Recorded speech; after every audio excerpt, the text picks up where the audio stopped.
бүгінгі сабағымызға байланысты біздің Қазақстан Ұлы Отан соғысы жылдарында деген тақырыпқа байланысты сіздерді орталық музейге алып келіп отырмыз.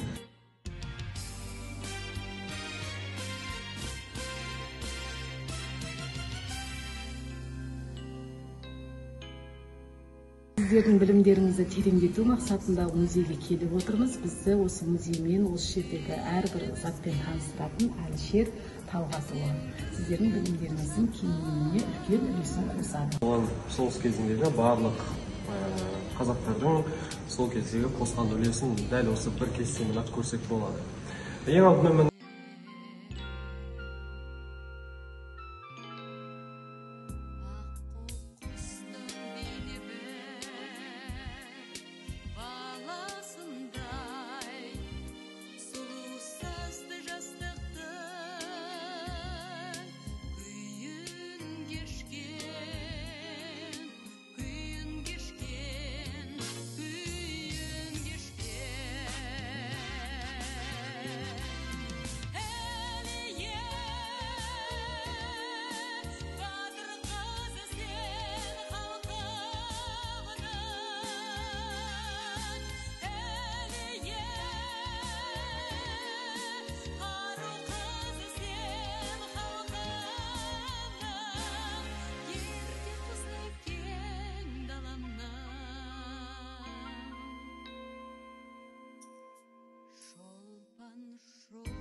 фабрикалардың көбінесе қосқан үлестерін осы киім-кешекпен қарасақ болады. Себебі майданға 40 миллионнан астам адам соғысқа қатысқан болса, соның ішіндегі 20 миллионнан астам адамды осы қазақ жеріндегі, яғни Шымкент толықтай қыстық, жаздық және майдандағы ерекше киімдермен қамтамасыз етіп отырған. Біздің еңбектерінде атап өтуіміз керек. Соның ішіндегі бұл жерде сіздерге Роза Бағланованың соғыс майданында киген өзінің көйлегі көрсетілген. Яғни біздің қорымызда да көптеген көйлектер бар. Кейбір көйлектерінде тіпті оқтың өткен тесіктеріне дейін бар болған. Яғни майдан жүріп жатқан жерлерге де барып, өздерінің өнерлерін көрсетіп, осылай қорықпастан жауынгерлердің рухтарын көтеруге өте көп атсалысқан.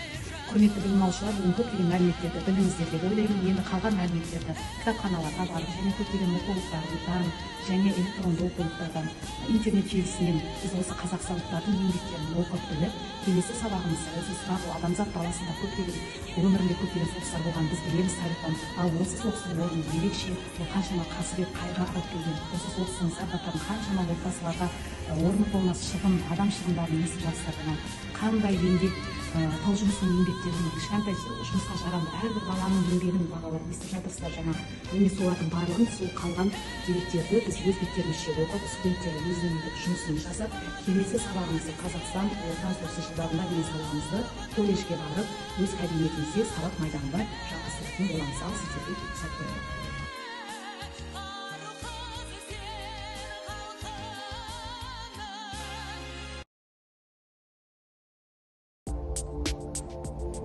Құрметті білім алушылар, біздің бүгінгі сабағымыздың тақырыбы Ұлы Отан соғысы жылдарындағы Қазақстан атты сабағымызға қош келдіңіздер. Сабақты бастамас бұрын сіздерді осы бір көбелек әдісі бойынша топқа бөлгім келіп отыр. Ішіндегі ашылған сурет бойынша әр батырдың қастарына барып жайғасуларыңызды сұраймын. Келіңіздер.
Ақтөбе Ферросплавы зауыты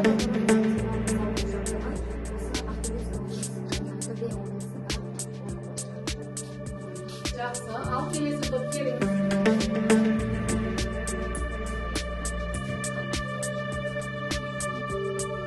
Өскемен қорғасында.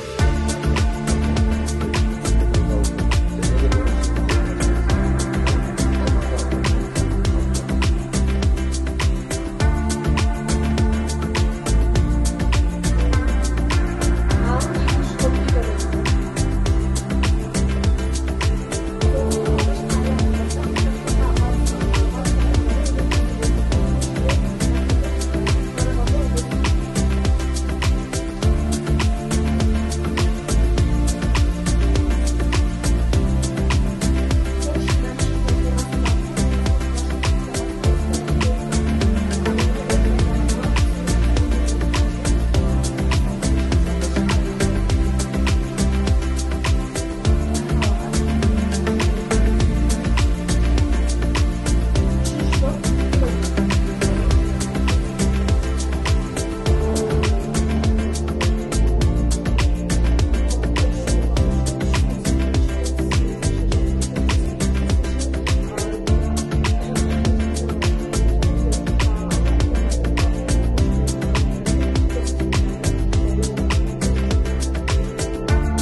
Және тағы да қосымша мәліметтер бойынша қай топта қандай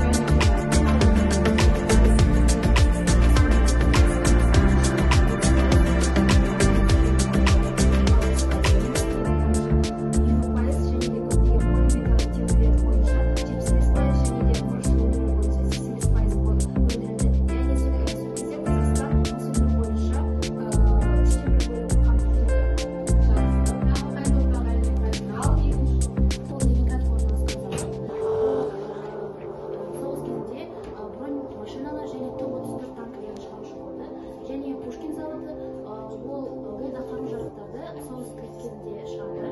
Және Лемпромтрансмаш заводы ол соғыстан кейін ол трамвай мен трамвай вагондарды жасады, бірақ соғыс кезінде ол бронь транспортерлер мен жеңіл артиллерияны жасады. өте жақсы. Қазақ студенттері қазақ комсомолының торпедалық кеңесін жасауға ақша жинады. Өте жақсы.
Сталинградқа солтүстік бағытынан ғана емес, оңтүстік бағыттан да басып кіреді.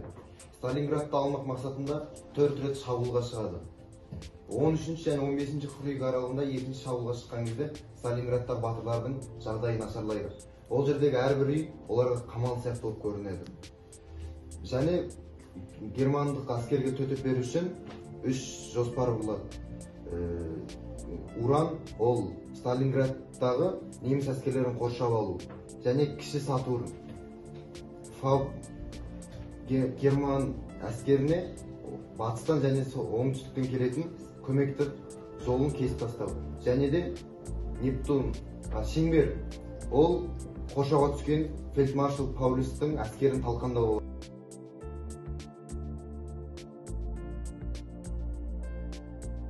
Дүниежүзілік уақытында, яғни 1941 жылдың 10 тамызынан 1944 жылдың 10 шілдесіне дейін жалғасқан соғыс болып келеді. Бұл соғыстың мақсаты неміс нацистерінің КСРО-ның жерлерін тартып алу болды. Яғни КСРО-ға Финляндия, Италия, Германия нацистері қарсы шығып, оларды жаулап алмақшы болды. Осы ұлы отан соғысының қайғылы күндерінің бірі осы Ленинградты қоршауға алу болып табылды. Бұл бізде 1944 жылдың 27 қаңтарында қоршау блокада алып тастағанына қарамастан, ол бізде түрлі өзінен последствия алып келді.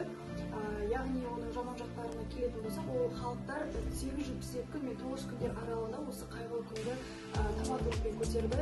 Және де халықтармен байланысқа шығу үшін олар әуе дабылдарымен және де Ладога өзенін пайдаланды. 1941 жылы 20 қаңтарда осы Новгород азат етіледі. Бірақ өкінішке орай сол қанды шайқаста 900-ға жуық солдаттар мен офицерлер қайтыс болады. 1944 жылы 27 қаңтарда Сталинград азат етіледі. Бірақ осы жерде цифрға жөнелетін болсақ, 600 мыңның 1,5 миллионға дейін аралығында адамдар қайтыс болады. Бірақ олардың 97%-ы ашықтықпен аязда қайтыс болады. Бірақ 3,5%-ы осы бомбардировкамен және атыстың кесірінен қайтыс болады.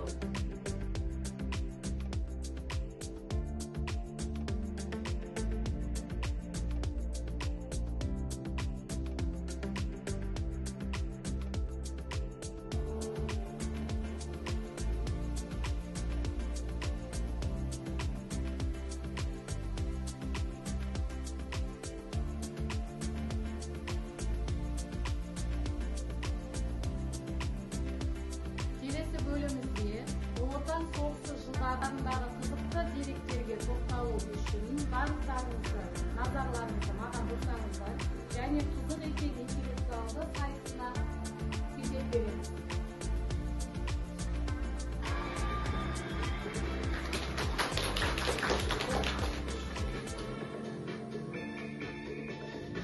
Білім алушылар, мына жерге көптеген ұяшықтарды таңдау арқылы сұрақтарға жауап береміз.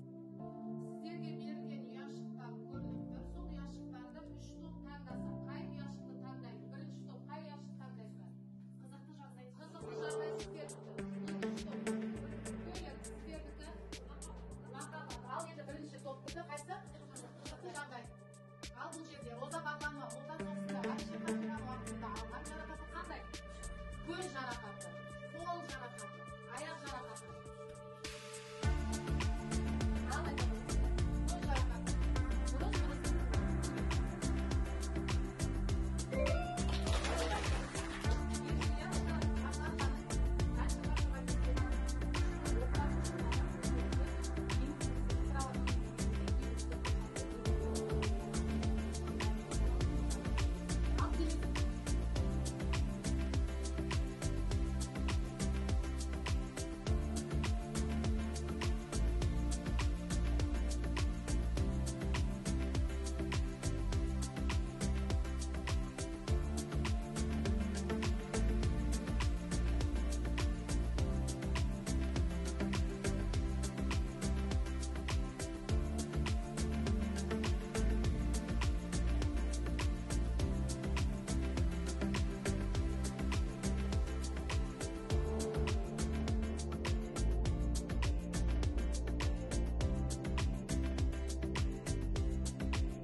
Білім алушылар,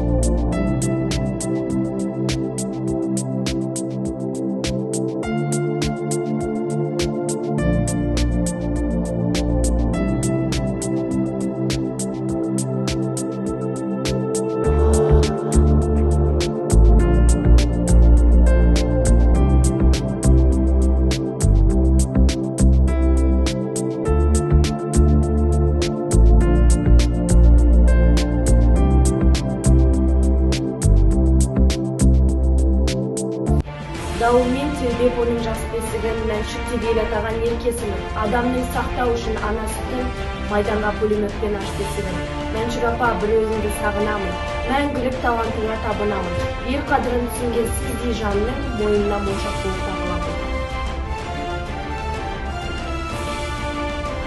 Рақымжан Қошқарбаев. Тарихтың кітабында атын қалған, ту ұстаған Рақымжан Қошқарбаев. Асқақтатқан отанмен қазақ атын, ерлігіңді әлі де жазар ақын. Батырым деп қуанып сүйеді ел, рейс таққа ту тіккен азамат.